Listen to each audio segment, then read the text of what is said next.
Malam hari ini kita akan bicarakan hidup sebagai sungai, sungai keadilan dan sungai kebenaran. Menurut saya ini adalah salah satu eh, diskusi yang sangat menarik karena kita akan menilai dalam kehidupan kita sehari-hari ya. Kita mulai dengan demikian bahwa kita kehidupan sehari-hari di antara keluarga, kadang itu sering terjadi di antara teman-teman, dimanapun juga di kampus, di tempat kita bekerja, tempat society masyarakat kita tuh kadang-kadang kita itu merasa bahwa kita itu sering dikucilkan, kita merasa disalahkan, kita merasa dicerca, kita merasa dizolimi, kita merasa direndahkan, kita merasa dihina, kita merasa tidak diapresiasi, apapun juga yang terjadi, sehingga di dalam emosi kita selalu merasa saya sudah melakukan kebenaran, tapi saya selalu disalahkan. Tapi orang lain, ada orang-orang tentu yang melihat bahwa kalau orang lain melakukan kesalahan, malah dibenarkan. Bagaimana dunia ini kok bisa kadang-kadang tidak adil terhadap saya? Apakah ini memang kerjaan Tuhan? Apakah ini memang rencana Tuhan memang demikian terjadi? Kenapa saya selalu disalahkan padahal saya selalu merasa benar? Tapi teman saya kelihatan saya salah sekali, tapi selalu dibenarkan. Betapa tidak adilnya dunia ini. Dan teman-teman sekalian itu memang terjadi pada kehidupan kita. Kadang-kadang kita tidak bisa menguasai suatu keadaan, kita tidak bisa menentukan, oh saya harus dibenarkan terus, saya harus dipuji terus, saya harus ditinggikan terus. Karena memang teman-teman kita adalah manusia juga dan kita tidak bisa memastikan bahwa apa yang mereka perbuat sama kita adalah yang kita suka selantiasa. Selalu ada perbedaan persepsi emosi antara kita, apa yang saya perbuat, apa tingkah laku yang saya lakukan, dengan apa yang dipersepsi oleh manusia. Dan ini terjadi bukan hanya sama kita, kalau kita lihat orang-orang di seluruh dunia ya, sekarang itu juga akan merasakan, terutama kaum-kaum yang minoritas seluruh dunia, orang hitam di Amerika ya, sekarang imigran di Amerika juga dikejar-kejar ya, dan lain-lain. Bahkan orang-orang Kristiani ya, dalam gereja apapun mereka dikejar-kejar dan diberikan diskriminasi serta penganiayaan. Nah, inilah ketidakadilan yang dialami oleh kita sebagai orang yang hidup, orang manusia. Termasuk kita yang sebagai anak-anak Tuhan juga mengalami ketidakadilan ini. Di dalam sistem apapun akan selalu terjadi ketidakadilan, ya. Dan inilah yang akan kita bicarakan malam hari ini. Bagaimana kita harus menanggapi ketidakadilan. Bagaimana kita harus menghadapi agar kita mendapat kebenaran. Harus kita menghadapi sesuatu yang lebih adil, sesuatu yang lebih sempurna dalam kehidupan kita. Ya. Dan ini bukan hanya di dalam Alkitab kita diajarkan bahwa ini bukan hanya terjadi pada kita yang hidup di zaman modern. Sejak zaman nabi-nabi pun ini sudah terjadi. Salah satu nabi yang dianggap sebagai nabi yang selalu dihina, selalu yang dicerca, selalu yang direndahkan adalah Nabi Yeremia. Maka di Alkitab dikatakan Yeremia itu adalah nabi, salah satu nabi yang sangat sedih, dikatakan nabi yang selalu menangis ya. Kenapa? Ya karena dia seringkali ditolak oleh orang-orang zamannya, kaumnya, orang-orang Israel teman-temannya. Dia aniaya oleh bangsanya sendiri ya. Karena apa? Karena dia menyampaikan kabar kebenaran, menyampaikan kabar pesan Tuhan ya. Jadi makanya saya bilang katakan bahwa kalau kita melakukan kebenaran kadang-kadang kita tidak mendapat adilan, tidak mendapat malah kita mendapat ketidakadilan. Nabi Yeremia yang sangat hidupnya sangat menderita karena diam, menyuarakan kebenaran, menyuarakan kabar Tuhan. Dia masuk di penjarakan, dia ditaruh di sumur yang berlumpur, teman-temannya untuk menuduh dia sebagai pengkhianat. Jadi dia merasakan ketidakadilan walaupun dia tahu dia itu benar karena Roh Kudus berbicara padanya, ya. Nah, dia merasakan ketidakadilan itu bukan karena dia merasa dia bersalah, tidak. Justru karena dia memberikan, mengabarkan kabar yang baik, kabar dari Tuhan. Tapi karena dia berbicara kebenaran itu kepada penguasa dan rakyat orang-orang Israel pada zaman itu, banyak orang-orang yang tidak suka dan kan mereka menyimpang dari jalan Tuhan, maka mereka memenjarakan, mereka menolak, mereka menghina, mereka menganiaya Nabi Yeremia ini.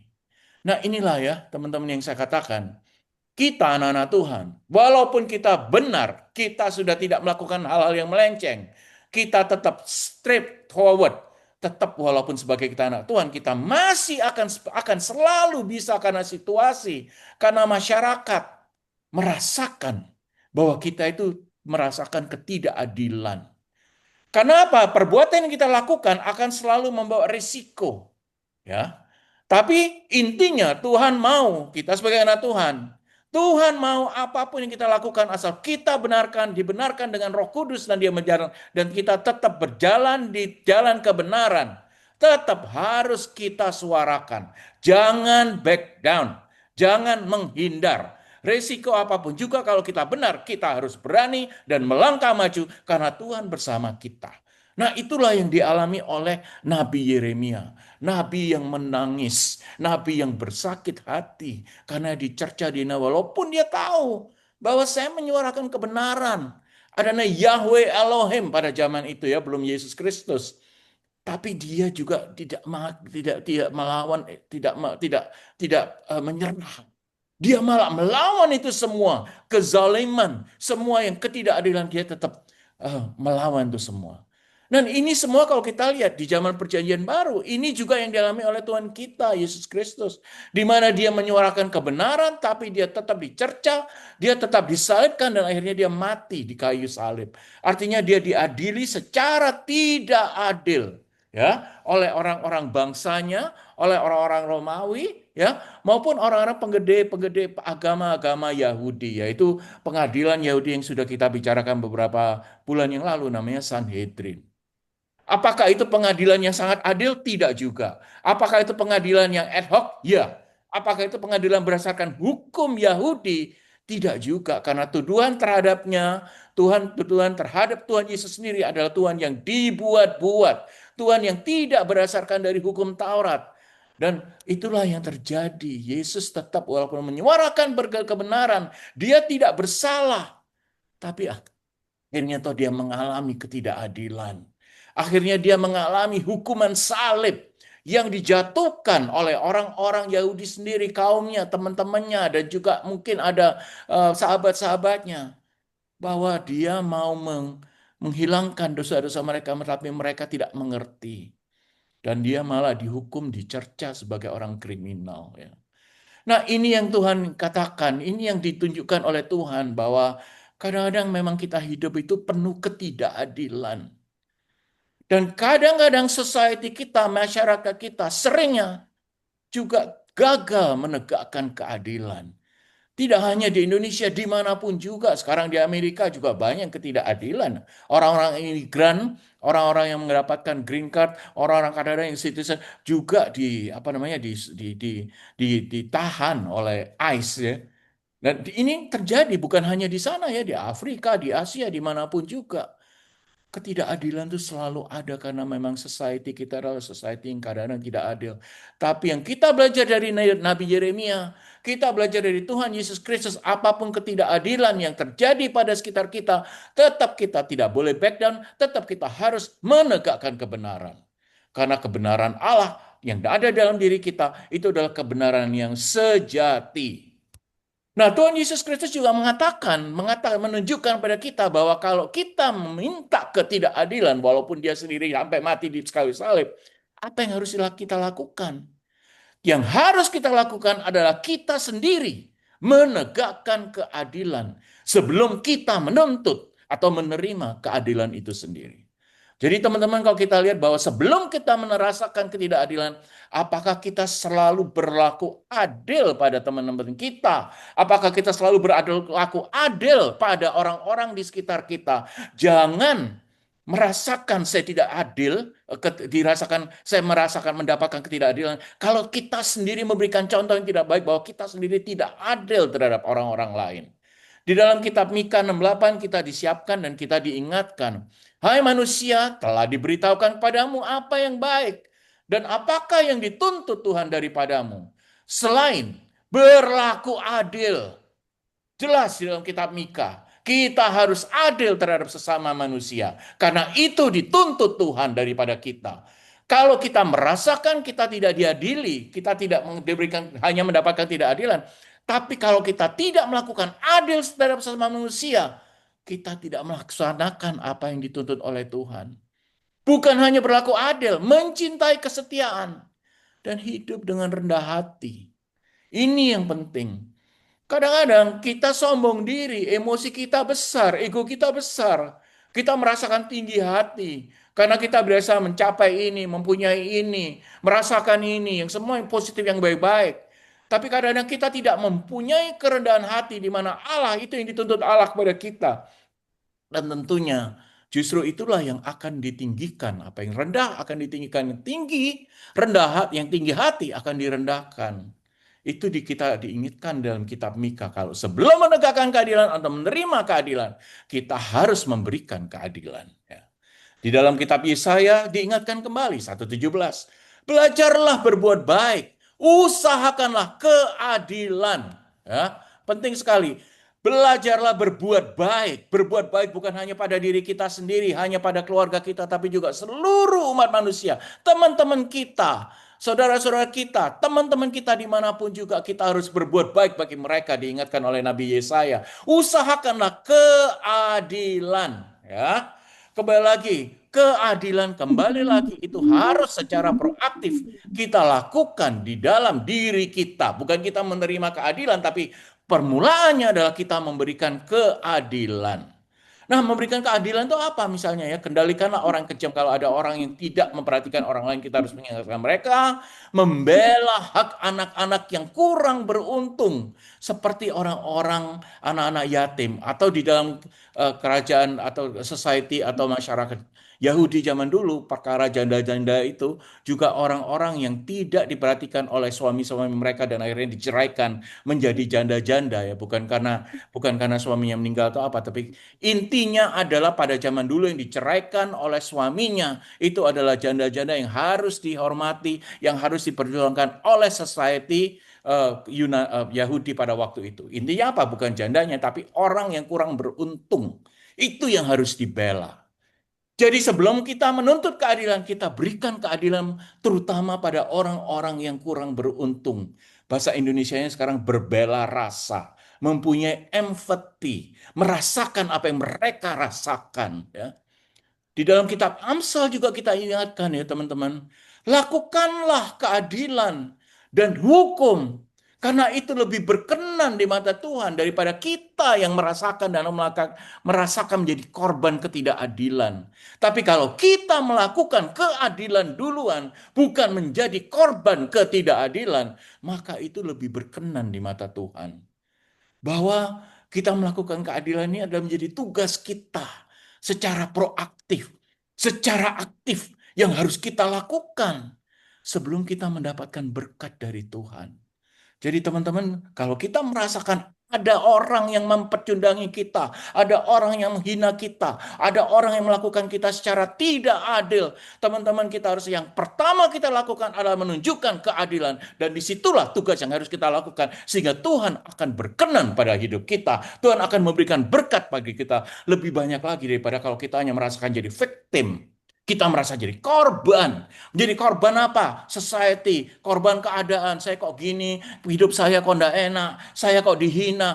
Tapi kalau kita mengasihani diri sendiri terus tanpa kita memberikan kasihan pada orang lain, kita memberikan kehidupan kita pada orang lain, kita memberikan keadilan pada orang lain, maka Tuhan tidak akan berkenan dalam hidup kita. Tuhan tidak akan lebih cepat memberikan berkat atau society atau keadaan tidak akan menjadi lebih baik karena kita sendiri mempunyai hal yang tidak adil terhadap teman-teman kita. Jadi kalau kita bisa bicarakan, contoh yang paling baik memberikan keadilan apa selain Tuhan Yesus, Nabi Yeremia? Ingat cerita daripada orang Samaria. Ya, ingat ya cerita itu ya. Tuhan Yesus di dalam Lukas 10:33-37 bahwa orang Samaria walaupun bukan orang Yahudi, tapi dia bisa membantu orang Yahudi. Walaupun agamanya lain. Satu Samaria, satunya Yahudi. Satunya Taurat, kalau Samaria tidak percaya pada Taurat. Dan lain-lain.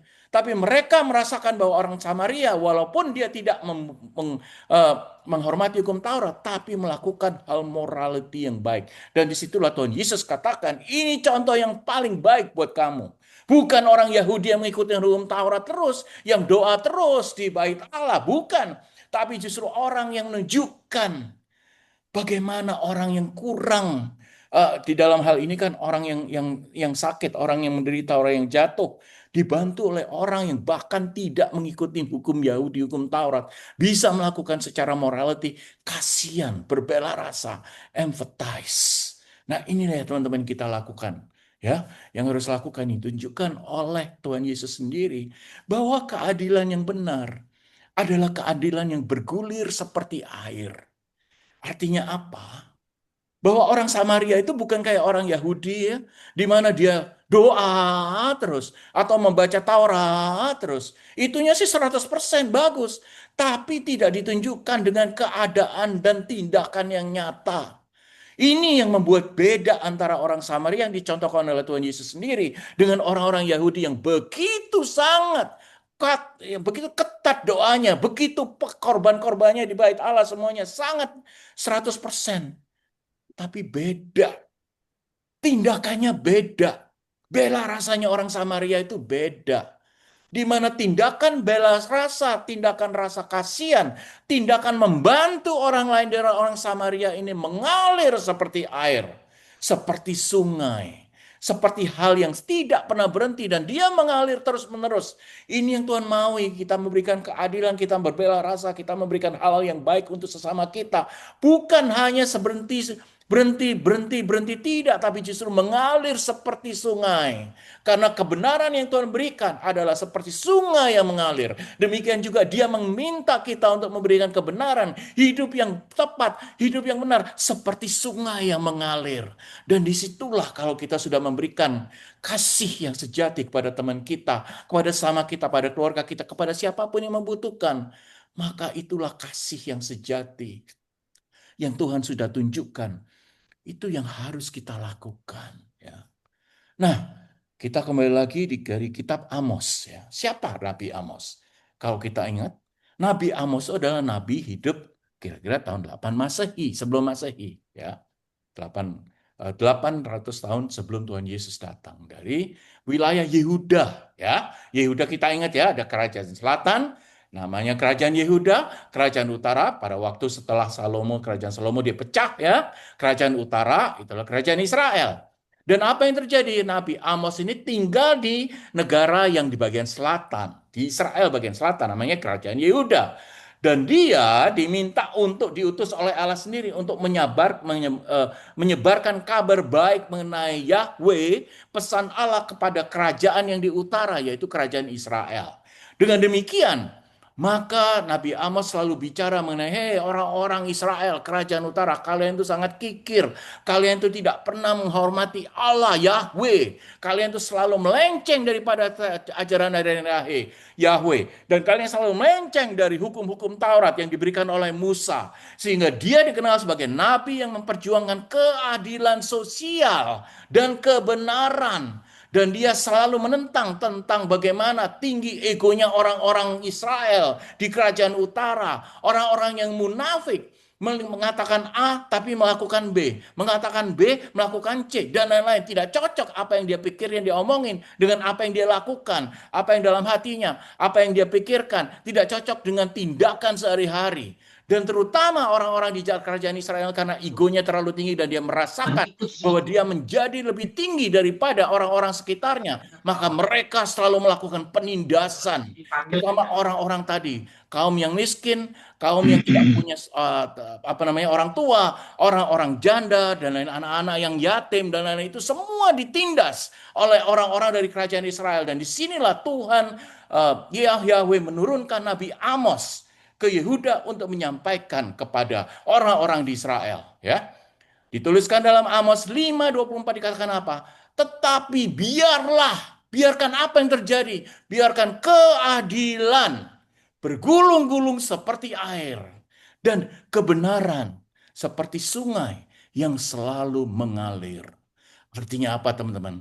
Kalau kita mau bahwa keadilan itu harus selalu diberikan energi yang baik. Sehingga kalau kita tahu air sungai yang mengalir dengan baik, selalu ada gelombang-gelombang itu bergulung-gulung seperti air. Artinya apa? Dia mempunyai momentum, dia mempunyai energi yang besar. Karena momentumnya selalu diperbarui dengan bergulung-gulungnya air. Dan dia mengalir. Bukan hanya bergulung-gulung berhenti. Gulung-gulung mandek. Berhenti lagi. Mau gulung-gulung lagi berhenti lagi. Tidak. Tapi justru mengalir terus seperti air. seperti air sungai. Itulah kebenaran yang sejati yang Allah ajarkan pada kita. Kita tidak bisa berhenti kalau kita tidak mempunyai energi dengan bergulung-gulung seperti air di sungai. Tapi justru itulah keadilan yang kita punyai. Tapi kalau kita bisa mengalir, itulah kebenaran sejati yang Tuhan maui. Bukan main. Jadi kita belajar dari Nabi Yeremia, dari Tuhan Yesus sendiri, dari Nabi Amos bahwa memang keadilan kebenaran kita maui tanpa kita berikan dulu kebenaran dan keadilan, maka kita tidak akan bisa menerima keadilan itu sendiri karena berkat Allah yang kita berikan pada kehidupan kita sehari-hari berupa keadilan, kenyamanan hidup dan lain-lain, damai sejahtera. Itu kalau kita sudah melakukan dahulu. Bukan kita menanti-nanti keadilan datang pada saya, kehidupan baik pada saya, tidak. Tapi kalau saya secara proaktif melakukan gulung-gulung momentum tetap ditinggikan bahwa saya akan mendapatkan keadilan dan kebenaran dari Tuhan Yesus sendiri lewat Allah Roh Kudus yang didatangkan oleh Tuhan Yesus setelah dia naik ke surga. Itulah teman-teman, message pada malam hari ini begitu besar. Kita merasakan pasti dalam kehidupan kita sehari-hari itu. Masalah-masalah besar, ketidaknyamanan, masalah problem yang kita dapatkan tuh kadang-kadang tuh menusuk hati. Karena apa? Karena orang lain bicara mengenai jelek mengenai kita, orang lain menentang kita hidup kita, orang lain lagi memusuhin kita, orang lain lagi tidak suka maka dia ngerem kemajuan kita. Tapi kembali lagi, lawanlah itu semua dan kebenaran dengan gulung-gulung air di dalam diri kita, yaitu kebenaran dan keadilan sejati yang Tuhan sudah tanamkan dan kita hanya harus melakukan saja kepada orang-orang lain. Jadi jangan lawan ketidakadilan dengan Ya, ketidakadilan, tapi kita mesti yang melawan pertama, dengan kebenaran dan keadilan. Itulah yang ingat ya. kita maui, ya. Itulah yang akan membawa Siap, hidup siap kita ya. lebih baik, ya. Sehingga keadilan seperti air yang mengalir itu akan membawa Tidak kita dipakai. keberlanjutan. Karena dengan demikian, Oke. maka seluruh aspek kehidupan kita akan menjadi lebih baik. Bukan hanya melakukan sesuatu bukan terhadap sesama Ya, karena harus, tapi karena keharusan, bukan keharusan untuk menunjukkan, tapi keharusan karena saya memang mau melakukan ini. terus itu Karena Tuhan yang Jumat mau berarti libur. saya melakukan itu semua. Kalau tidak, maka kebenaran dan keadilan tidak akan jalan lebih baik di dalam kehidupan kita. Maka teman-teman, kehadiran dalam Tuhan Yesus, kebenaran di mana dikatakan bahwa kebenaran yang sejati itu adalah seperti air yang mengalir. Jadi kita menunjukkan bahwa kecerminan kesetiaan kita kepada Tuhan itu seperti air yang mengalir. Bukan hanya sebagai ritual lagi, tapi suatu hal yang selalu Membuat jalan laptop tiba-tiba dengan recording terus. tindakan nyata yang kita bisa tunjukkan, ya. Itu teman-teman intinya, ya. Kamu nggak sekarang.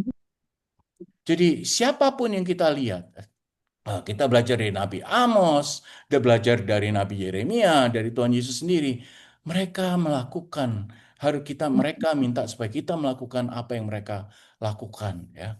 Jadi, nah, apa pengajaran dari Nabi Amos untuk kita? Ingat ya, Nabi yang hidup di 8 Masehi, tahun ke-8 sebelum Masehi, ya.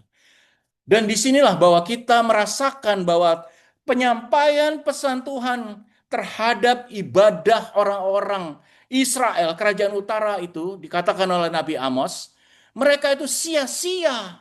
Karena apa? Karena mereka melakukan ibadah, tapi mereka tidak melakukan keadilan dan kebenaran.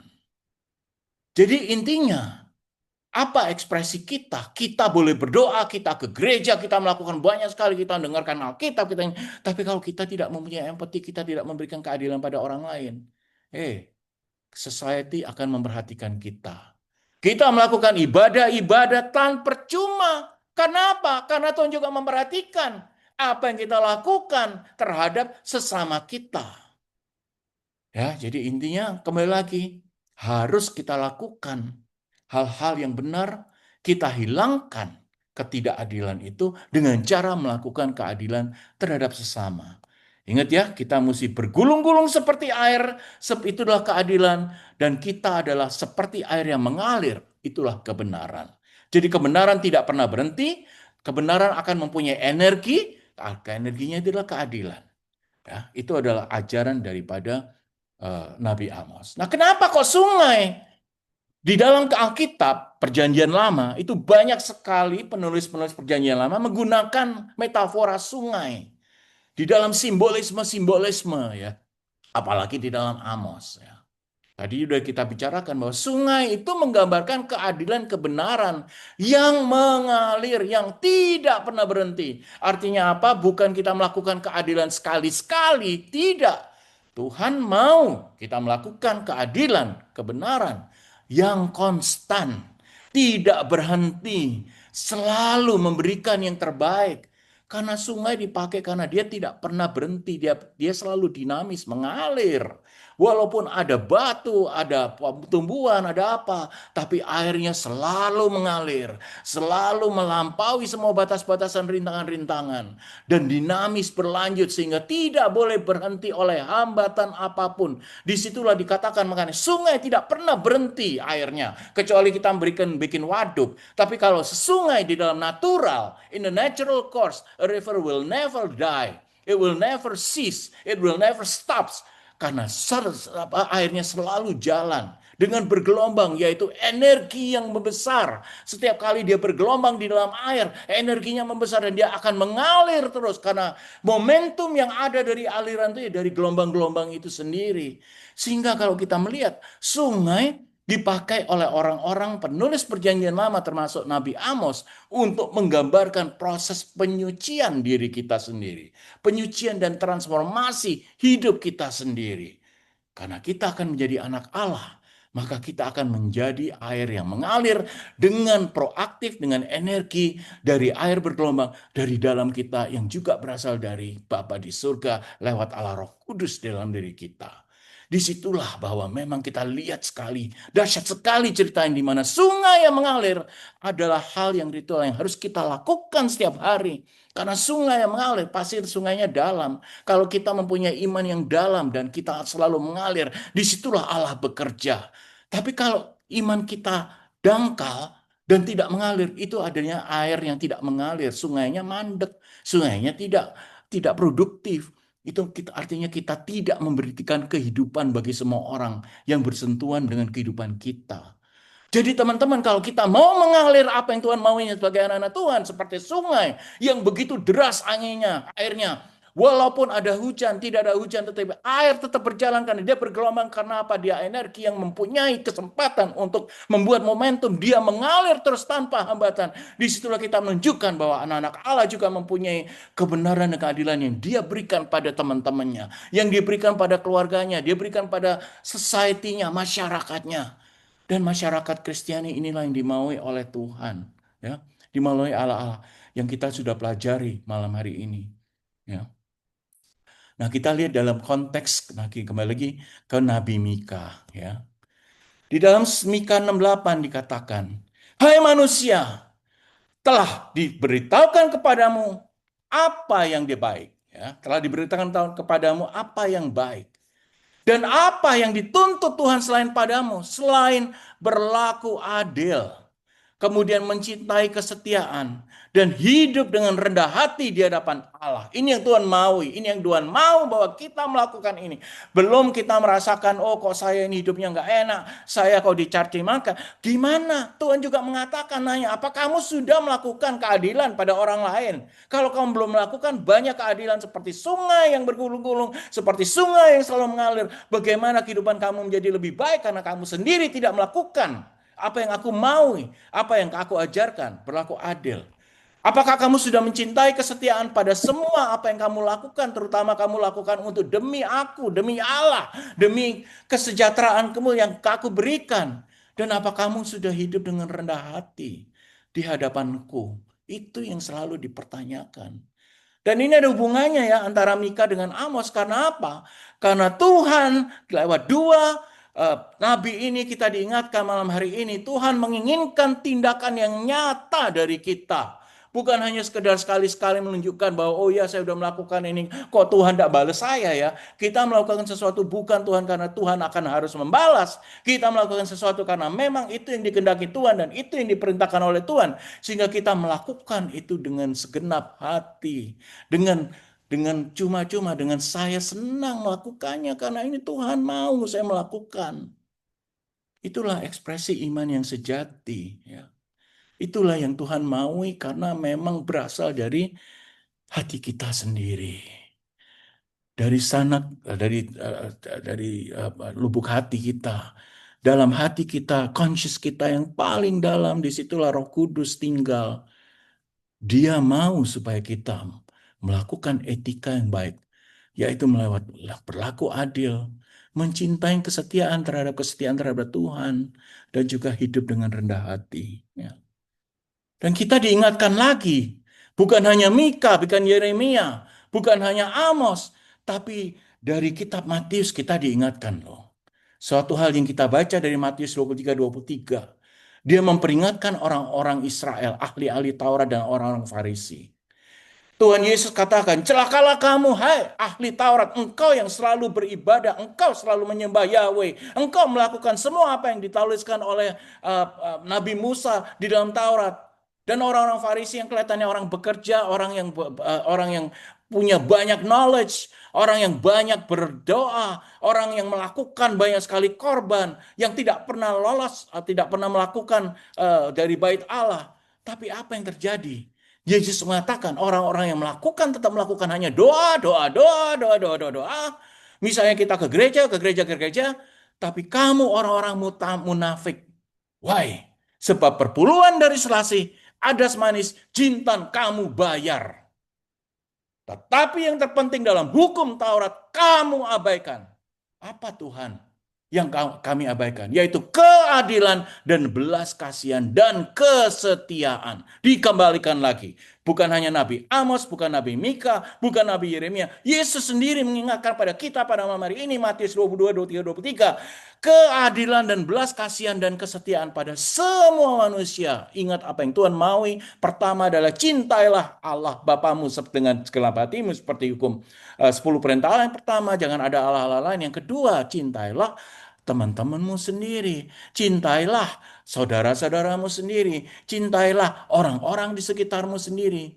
Yaitu berikanlah mereka keadilan, kata Tuhan Yesus. Berikanlah mereka belas kasih. Berikanlah mereka kesetiaan.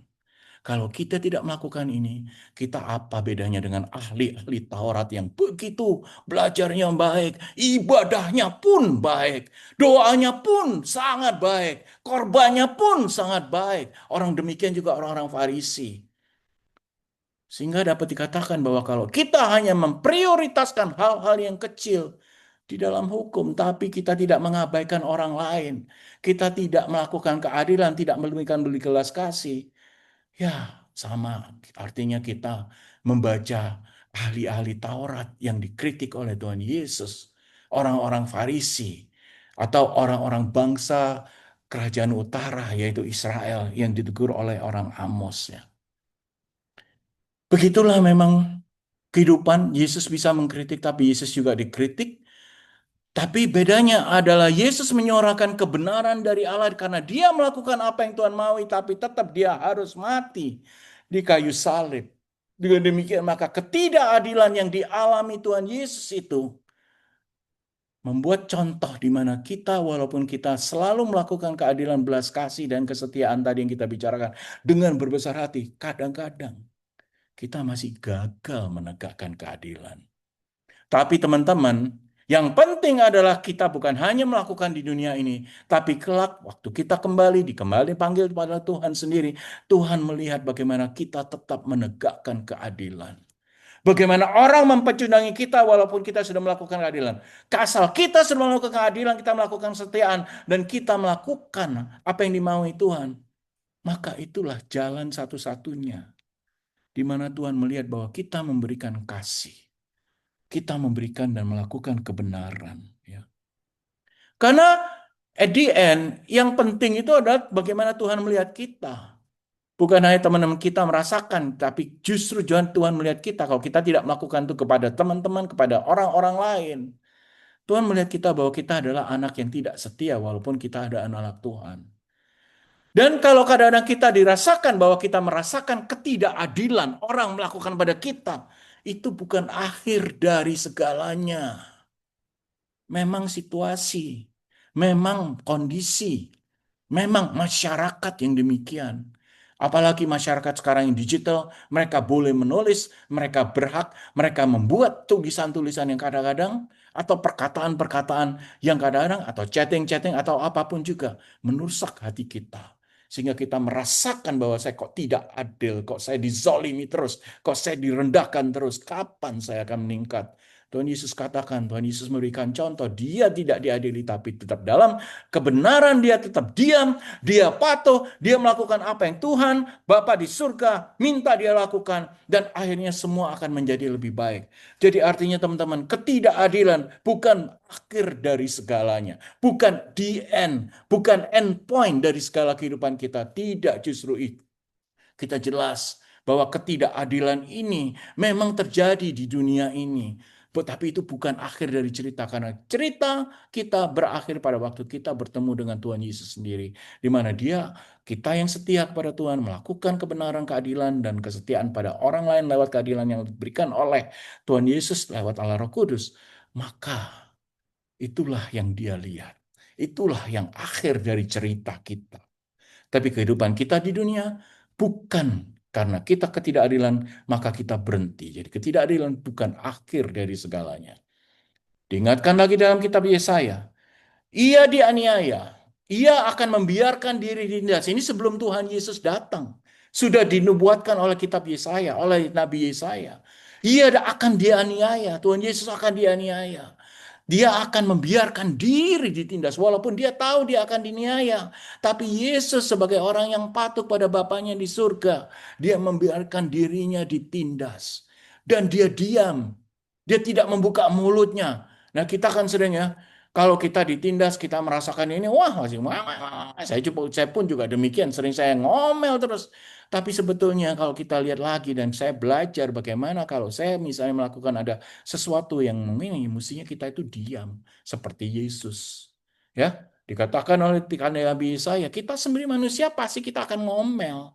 Tapi mulai sekarang kita belajar untuk menerima, tapi kita doa dan kita tetap, walaupun kita ditindas, kita dianiaya, Tuhan Yesus sudah menunjukkan bahwa dengan dia diam, dia melakukan pembiaran orang melakukan, tapi Tuhan di surga akan melihat. Ya, Tuhan sendiri yang akan melihat kasih sayang kita berikan sama manusia apa tidak, ya. Karena kasih itu yang akan mengalahkan ketidakadilan. Kasih itu akan membiarkan kita menjadi manusia yang sejati. Karena semua ketidakadilan, kezoliman, apapun dunia akan bisa diatasi dengan kasih. Kalau kita memberikan kasih, maka kita tidak akan dianiaya. Kalau kita memberikan kasih, kalau ada pun aniaya, tapi degree-nya, levelnya akan menjadi lebih rendah. Sehingga kita bisa katakan bahwa kasih akan mengatasi semua ketidakadilan. Itulah yang Tuhan Yesus tunjukkan.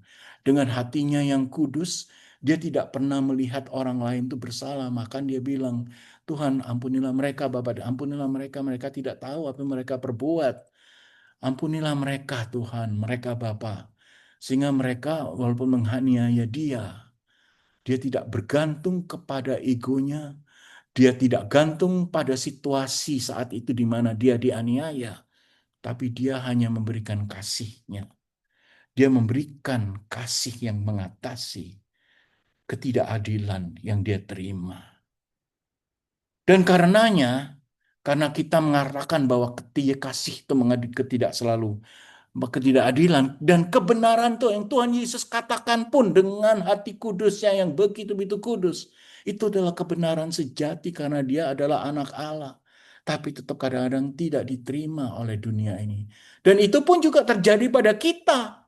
Kadang-kadang kita udah merasakan ini baik, kita merasakan itu, merasakan, tapi kadang-kadang kita tidak diterima oleh teman-teman kita, oleh saudara kita, oleh masyarakat kita, oleh keadaan kita, kondisi apapun juga. Tapi kembali lagi, Tuhan katakan walaupun itu terjadi dan mengancam kehidupan kita, tetap kita masih harus berbela rasa. Kita harus mengendalikan diri, mengendalikan ego, tetap setia, tetap berbela rasa, tetap pengadilan, memberikan keadilan, kesetiaan pada orang lain. Dan ini yang Tuhan lakukan ya. Di dalam Yohanes dia ingatkan pada kita. Jika dunia membenci kita, dunia membenci kamu. membenci siapapun dari kita, ingatlah bahwa ia telah terlebih dahulu membenci aku. Jadi kalau ada teman-teman orang lain benci kita, jangan takut. Dia sudah benci Tuhan Yesus yang menjadi panutan kita, menjadi raja kita, menjadi Tuhan kita duluan. Jadi kita jangan merasa kerdil karena kita dibenci orang lain. Kita merasakan bahwa Tuhan Yesus sudah dihina dahulu, baru saya. Apa yang hinaan yang diberikan pada Tuhan Yesus tidak ada apa-apanya terhadap hinaan yang diberikan pada saya. Karena Tuhan Yesus memberikan nyawanya buat kita dan sudah menjadi contoh sejati ketidakadilan itu yang dilakukan oleh manusia terhadap kepadanya. Sehingga apa yang ditunjukkan oleh Tuhan Yesus bahwa ketidakadilan yang kita bicarakan, yang dia sudah mengalami kebencian orang lain, itu artinya apa? Itu artinya bukan ketidakadilan, tapi justru mengingatkan bahwa kegagalan kita menegakkan keadilan. Dan dia akan diberikan kalau orang itu juga melakukan hal yang tidak patut pada kita, dia juga akan dihukum dengan situasi kondisinya sendiri. Bukan kita yang berhak menghukum, Tuhan yang berhak menghukum, atau situasinya yang akan menghukum dia. Jangan takut, jadi kalau kita sudah melakukan keadilan, kita memberikan kesetiaan, kita memberikan seperti air yang bergulung-gulung dengan yang mengalir seperti sungai, maka Tuhan akan memberikan hal yang terbaik buat kita.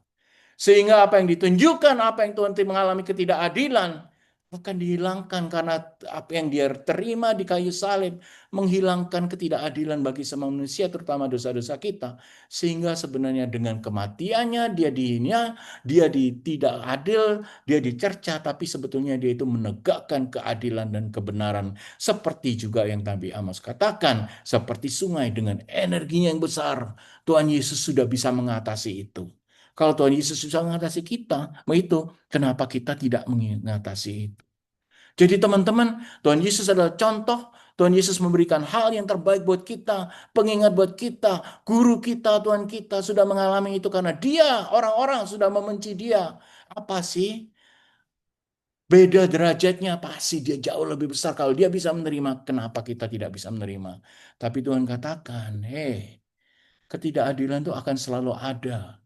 Tapi aku nanya sama kamu, apakah kamu sudah menegakkan keadilan dulu sebelum kamu menuntut keadilan itu? Apa kamu sudah selalu setia dengan apa yang aku harapkan kepada kamu lakukan sebelum kamu merasakan bahwa orang tidak adil terhadap diriku? Itulah yang diminta oleh Tuhan. Itulah yang dipanggil oleh Tuhan. Yaitu secara aktif membela orang lain, terutama yang lemah. Menolong yang terluka seperti orang-orang Samaria. Membuat kasih yang nyata dengan tindakan yang nyata di dunia ini. Karena kalau kita tidak melakukan itu, percuma kita doa, percuma kita baca Alkitab, tapi justru kita harus mengikuti apa yang Tuhan Yesus lakukan, menyembuhkan orang sakit. Mungkin kita tidak menyembuhkan orang sakit, tapi kita berbuat sesuatu bagi orang yang menolong orang dan membuat sesuatu bagi orang yang membutuhkan bantuan kita. Dengan demikian, mengikuti Kristus, mengikuti Tuhan kita, mengikuti Yesus, artinya kita bisa menanggung kebenaran. Walaupun kadang-kadang kita tidak diterima di dunia, tapi kami sebagai anak-anak Tuhan, sebagai orang-orang pilihan karena Tuhan milik kita menjadi anaknya, menjadi pengikut-pengikutnya, tetap mengasihi orang lain tanpa syarat. Dan kita harus selalu memperjuangkan keadilan bagi orang lain, terutama orang-orang lain yang kurang beruntung daripada kita. Demikianlah yang Tuhan maui, demikianlah sabda Tuhan, dan semoga Tuhan memberkati kita semua dengan firman-Nya pada malam hari ini. Terima kasih ya teman-teman ya. Kita dengarkan satu